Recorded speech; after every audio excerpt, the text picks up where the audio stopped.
Georgia plays Florida this Saturday. You know, this is supposed to be one of the biggest rivalries in the sport, but Georgia keeps winning too frequently, so not many people have been labeling it as such.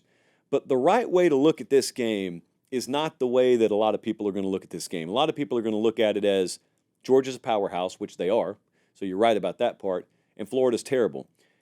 Florida's not terrible. Florida is not Georgia, but Florida over the past 3 or 4 weeks has not been terrible. And Florida's got 3 losses, and those losses are to Miami, A&M, and Tennessee. Those are top 15 teams in my power ratings. So it's not great, but they're also not terrible. So it's a quality team with DJ Lagway, who could be rapidly ascending, and you're coming off a bye, but they're coming off a bye too. Now, not a lot of people expect this to be competitive because Georgia's won 3 straight by 20+. So it hasn't been competitive. What has been doesn't always have to be, but we're going to have to find a path here. A lot of times with these big point spread games, what I like to do is say, how could the upset happen? So for me to figure that out, I got to know how much pressure DJ Lagway is going to be under. Does Georgia think they need to bring a lot of pressure? Can they get pressure without really even trying to bring it? I mean, Kirby, when he faces these kinds of quarterbacks, a lot of that focus is not so much in let's get up the field, let's get after the quarterback. It's a lot of mush rush, let's contain, let's keep him in the pocket, and if he's going to beat us, let's make it happen, not with his legs. And we've seen him do that for years and years and years. If Lagway gets clean looks, his legs plus some good downfield options, that could be a big difference maker here. Georgia has a top 15 pressure rate defensively. Florida is top 20 in pressure rate allowed offensively. So it should not. I mean, if Florida understands what they're doing here, it should not be a game where you're watching it and you're saying, dude, they can't even do anything. He's got no time, man. They can't even stay set against this Georgia pass rush. Shouldn't be that. Let me say it that way. Shouldn't be that. Georgia's offense, though, is what I'm focused on the most in this game. Because there's a lot about Georgia that, if it's right, makes everything else irrelevant. Florida's not as good as them.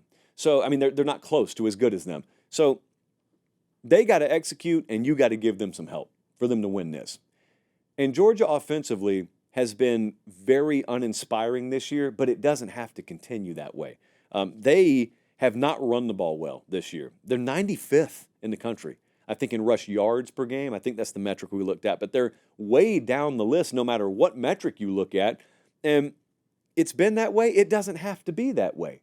Georgia's the kind of team that could be playing for the SEC title a month from now, and we're looking back and we're saying, boy, they didn't run the ball well the first half to 2/3 of the season, but in November, they've been a top 20 rushing team in November. It's as simple as doing it. Trevor Etienne transferred from Florida.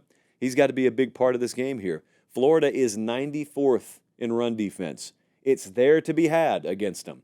You just got to go take it. Maybe you get a little healthier on the offensive line this week. You got to go take it. Carson Beck's thrown 8 picks in his last 4 games. Having a better run game is the key. It's the same thing LSU is struggling with. It's the same thing Bama's struggling with. Ohio State is struggling with it, and it just makes you look around and you say, but you're Georgia, but you're Bama, but you're Ohio State. What do you mean you can't run the ball? I don't know. Florida versus ranked teams and Florida versus unranked teams, not so shockingly, is a very big split.